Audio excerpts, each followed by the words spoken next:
if the country isn't bankrupt already, it soon will be with her in charge. There's no doubt about that. You cannot borrow money to the extent she is doing. Boris Johnson did, but he had a pandemic going on. But wait a minute, she's got, the thing that she's spending most on is putting a cap on domestic fuel prices, gas and electricity, heating and lighting at your home, right? That's what she's spending the money on. Now, you can say to her she shouldn't be doing that, but you'll then have a terrible winter. No, I agree with that, but then I think whoever got in would have done that eventually. But the tax cuts that she's making, it's obscene. Right, for the people at the higher end. Yeah, I mean, Angela, this is Angela can answer this. Angela, this is where the politics has gone wrong for her. I understand, and it's the whole concept of trickle-down economics, where something huge happens at the top, but it takes a long time for the ordinary man or woman to feel it in their pocket. But if you don't create a situation where the country attracts investment, attracts businesses, makes people want to establish work here, you don't get the best workers, and therefore you don't put horsepower into the economy, then ultimately everybody suffers. This is not a short-term fix, and I think it was important that Liz Truss came in and very much made her mark, not for the sake of making her mark, but made it clear that she was going to redirect the country. The country had been in kind of free fall, obviously pandemic and being between prime ministers, and I think she's given us direction. Kath, what do you think? She's given us direction. I think that is an absolute load of rubbish. And if I was earning as much as what any of your panellists do, I probably wouldn't complain as well. You put a graph up the other day where someone who is earning £1 million will get will pay less. £50,000 less tax, yeah.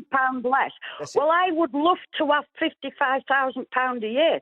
I will be lucky if I get 120, and that doesn't even cover the increase in my heating bills. I understand, Kath. Thank you very much indeed. William's in Dorset. Hi. Oh, sorry, we've done William. Thank you, William, as well. Sam in Lincolnshire. Hi. Hi. Well, not in Lincolnshire at the moment. I'm actually on business in Holland. Oh, okay. Where we're seeing a massive difference in prices.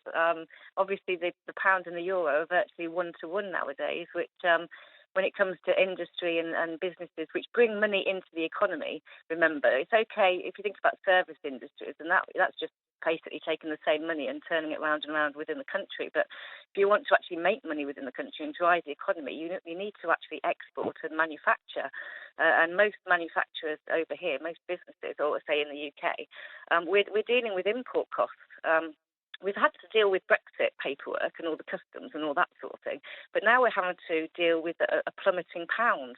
So everything has gone up, multiple fold in order for us to manufacture. It's not this good. is a long-term strategy. No, it's a long-term strategy. So the things that need to be done now will impact us in 2 or 3 years' time when these manufacturing things are actually on the shelf, on the shop floor for people to actually see the prices. But it's just putting a plaster on a leaking bucket at the moment. To be fair, just trying to please to the masses, just trying to please for short-term gain to get the votes in a few years' time.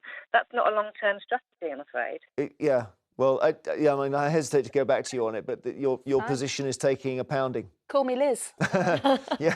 It's fine. I mean, I'm not here to be popularist, but you're succeeding.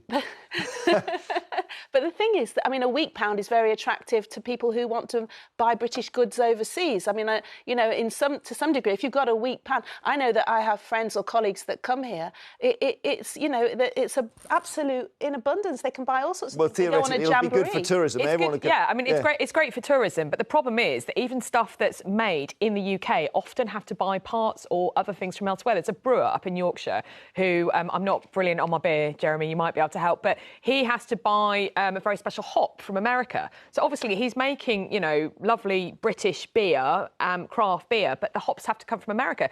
Obviously, his costs have massively increased. And so then he's going to have to put the cost of his lovely craft beer up. And so even if you're selling to the home market, you're not even, you're having to pay for high cost. There are pros and cons of a weakened pound, but there seem to be more cons than pros. That's for sure.